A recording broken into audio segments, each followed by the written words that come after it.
За баяр хүргэе.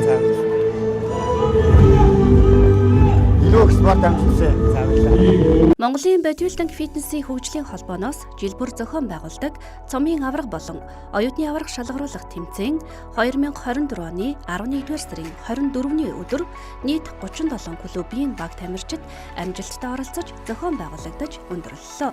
Энэхүү тэмцээнд Монголын шинэ үеийн залууст бодибилдинг фитнесийн спортыг таниулан сурталчлах, бие биелдрийн хөгжил, гоо сайхан, эрүүл зөв амьдралын хэв маягийг түгээн дэлгэрүүлэх зорилготой билээ.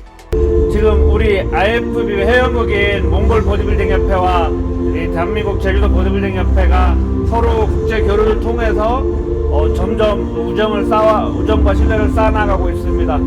앞으로도 이런 관계가 계속적으로 지속되게 되기를 바라고 선수들 간의 교류도 점점 왕성해져서 더 좋은 경기력이 양 국가 간에 이루어질 수 있었으면 좋겠습니다. 고맙습니다. Монголын бодибилдинг фитнесийн хөгжлийн холбоо нь IFBB бодибилдинг фитнесийн олон улсын гишүүн холбоо бөгөөд дэлхийн 204 улс IFBB холбоонд гишүүнээр харьяалагддаг байна.